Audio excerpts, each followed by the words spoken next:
Hello everyone. Nurture your English communications with Pratibha Pulijala.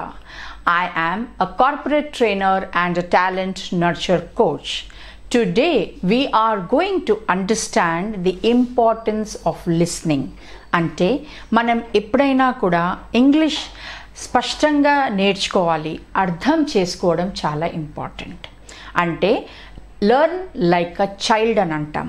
అంటే చిన్నపిల్లలని మీరు బాగా అబ్జర్వ్ చేస్తే వాళ్ళు ఎప్పుడైనా కూడా పెద్దవాళ్ళు ఏం మాట్లాడుతున్నారు అంటే వాళ్ళు మాట్లాడే స్టేజ్లో now this is applicable for everybody. అంటే మీరు ఏ స్టేజ్లో ఉన్నారు, మీరు మరీ బిగినర్స్లో ఉన్నారా, మీరు కొంచెం ఆల్రెడీ మీకు కొంచెం కమ్యూనికేషన్ వచ్చు కానీ ఫ్లూయెన్సీ కావాలనుకుంటున్నారా, లేదు ఫర్ ఎగ్జాంపుల్ నేను ఇప్పటికి కూడా ఏదైనా సెమినార్స్కి అటెండ్ అయినప్పుడు ఎక్కడైనా నేను డెలివర్ చేయాలంటే నేను బాగా వేరే వాళ్ళను నాకన్నా ఎక్కువ ఫ్లూయెంట్గా మాట్లాడే వాళ్ళను తప్పకుండా అబ్జర్వ్ చేస్తాను, వింటాను.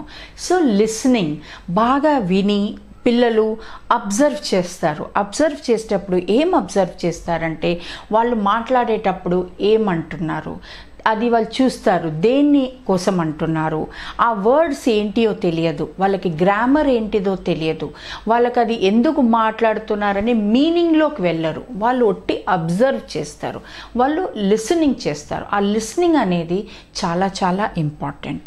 ఆ లిసనింగ్ చేసేటప్పుడు వాళ్ళు ఒక జెండర్ విషయం మాట్లాడుతున్నారా, ఫర్ ఎగ్జాంపుల్ వాళ్ళ ఇంట్లో మీరు పనులని మాట్లాడేటప్పుడు ఆమె ఆయన అనే తేడా కూడా వాళ్ళకి తెలియదు. సో వాళ్ళు రిపీట్ చేసేటప్పుడు దాన్ని హీ బదులు షీ అంటారు, షీ బదులు ఈ అంటారు, ఆమె వెళ్ళింది అని అంటారు డ్రైవర్ని. మనం అప్పుడు వాళ్ళని కరెక్ట్ చేస్తాం, అది ఆమె కాదు అయినా. సో దాంట్లో పెద్ద డిఫరెన్స్ ఏమనిపించదు. పిల్లలని అలా మిస్టేక్ చేసినప్పుడు అలా కరెక్ట్ చేస్తాం. అలాగే మీరు కూడా అలా విన్న తర్వాత మీరు ప్రాక్టీస్ చేసేటప్పుడు మీ సరౌండింగ్లో ఉన్న వాళ్ళు మిమ్మల్ని సింపుల్గా కరెక్షన్ చేసేస్తారు. అప్పుడేమవుతుంది, మీరు ప్రాక్టికల్గా యూజ్ అవుతున్నప్పుడు మీరు అన్నీ గుర్తుపెట్టుకొని, అంటే మగవాళ్ళని హీ అనాలి, ఆడవాళ్ళని షీ అనాలి, ప్లూరల్ అంటే ఎస్ పెట్టాలి, లేదంటే పెన్ అంటే ఒట్టి పెన్ అనాలి, ఎక్కువ ఉంటే పెన్స్ అనాలి, పెన్సిల్ అనాలి, అలా పెన్సిల్స్ అనాలి. ఇవన్నీ గుర్తుపెట్టుకునే బదులు సింపుల్గా వినేటప్పుడు పిల్లలు ఫర్ ఎగ్జాంపుల్ వాళ్ళకి ఐ వాంట్ 1 2 3 పెన్సిల్ అని అంటారు. మనం అప్పుడు వాళ్ళకి చెప్తాము పెన్సిల్స్. ఎందుకు, ఎక్కువ ఉన్నాయి కాబట్టి పెన్సిల్స్, 4 పెన్సిల్ 5 పెన్సిల్ అని అనకూడదు అని కరెక్షన్ చేస్తాం. అలాగే ఇట్లాంటి అబ్జర్వేషన్స్ మీరు ఎవరినైతే వింటారో మీరు అబ్జర్వేషన్ చెయ్యండి. అది ఎందుకు అంటున్నారు, ఏమంటున్నారు, ఇది లిస్నింగ్ స్కిల్స్ అన్నమాట. లిసన్ చేసేటప్పుడు అబ్జర్వేషన్ కూడా అంతే ఇంపార్టెంట్గా అబ్జర్వ్ చేయాలి. ఈ వర్డ్ని వాడారు, అది దేనికి వాడారు. ఇప్పుడు మీకు కొన్ని ఎగ్జాంపుల్స్ ఇచ్చాను నేను. అలాంటి అబ్జర్వేషన్స్ చేసి ఇమీడియట్గా మీరు యూజ్ చేస్తున్నప్పుడు ఆ కరెక్షన్స్ అయిపోతుంటే మీకు ఇమీడియట్గా మీరు దాన్ని కరెక్ట్ చేసుకోవచ్చు. లేదంటే అన్నీ గుర్తుపెట్టుకోవడం, గ్రామర్ నేర్చుకోవడం, ప్లూరల్ అంటే ఏంటి, వర్బ్ అంటే ఏంటి అలా అనకుండా you make it very simple, like a child. Listen like a child, use practically like a child. This listening skill anedi effective communication lo very very important, because until and unless you don't understand, you will not be able to talk correctly. Confusion untundi. So while you listen, you try to understand. Okay, so that is very important. Secondly, for example పిల్లల్ని మనం ఎప్పుడైనా చూస్తాము. ఇప్పుడు for example I am going to play. Okay, I am going to playing అంటారు, అది వాళ్ళకి అర్థం అవ్వదు. గోయింగ్ టు ప్లే వాళ్ళు అనగానే వేరే వాళ్ళు కరెక్ట్ చేయగానే వాళ్ళ మైండ్లో ఫీడ్ అయిపోతుంది. అంటే ఇప్పుడు వెళ్తున్నాను, ఇప్పుడు ఆడుకోవడానికి వెళ్తున్నాను. I am going to watching television కాదు, I am going to watch అని కరెక్ట్ చేస్తాం. I am going to studying, not studying, I am going to study.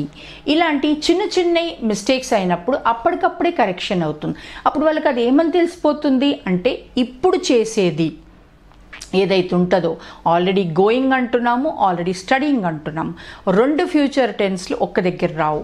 కాబట్టి ఇది మీరు ఫ్యూచర్ టెన్స్ అని అర్థం చేసుకునేది అవసరం లేదు. ప్రెజెంట్ టెన్స్లో మాట్లాడేటప్పుడు going to play, going to cook, going to watch television, going to study అనేది మీకు ట్యూన్ అయిపోతుంది. You will understand. అంటే ఇప్పుడు నేను ఏదైతే చెయ్యబోతున్నానో this is how I should do అని చెప్పేసి మీరు దాన్ని అండర్స్టాండ్ క్లియర్గా మీకు అర్థమవుతుంది. ఇలాంటివి మీరు డైలీ అంటే సింపుల్గా యూస్ చేసేది. ఇప్పుడు మీకు నేను 4 ఎగ్జాంపుల్స్ ఇచ్చాను. ఇలా మీరు అబ్జర్వ్ చేశారనుకోండి, ఇలాంటివి ఎన్నో ఉంటాయి. ప్రెజెంట్ టెన్స్ అంటే ఇప్పుడు మీరు చెయ్యబోయేది. Going to eat, going for bath, going to open door, ఇలాంటి చాలా ఉంటాయి. So you please pen down. If you are a learner you listen and pen down.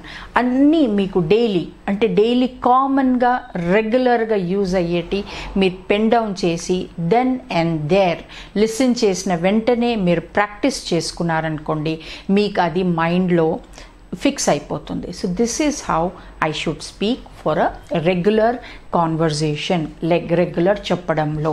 So this is the best way to learn oral communication, effective communication. దీంట్లో మీకు ఒక్కసారి ఇది అలవాటు పడ్డారంటే and learn only one at a time. అంటే ఈరోజు మీరు for present అంటే ఇప్పుడు కమ్యూనికేట్ చేసుకోవడానికి ఏవైతున్నాయో దాన్నే వినండి, దాన్నే ఇంప్లిమెంట్ చేయండి, అంటే దాన్నే ప్రాక్టీస్ చేయండి. One at a time. మీకు అప్పుడు ఏమవుతుంది, ఆ విషయం మొత్తంగా క్లారిఫై అవుతుంది, మీ మైండ్లో స్పష్టంగా కూర్చుంటుంది, మీరు దాన్ని కాన్ఫిడెంట్గా కూడా ఎగ్జిక్యూషన్ చేయగలుగుతారు.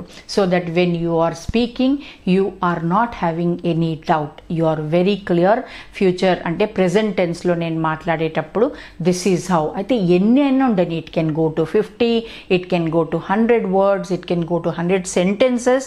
Try to use them in one day, how many ever, starting from your morning to night. I am going to brush my teeth, I am having my tea, I am going to eat my breakfast, I am reading my newspaper. Ala very simple, very regular and in a very comfortable manner idi meeru present tense ki alvaatu padandi and try to use it. Simple untadi, meeku confusion avvadu. This way you will start developing command over your language, command over your subject knowledge, and slowly you can go for future and past tense in the same manner.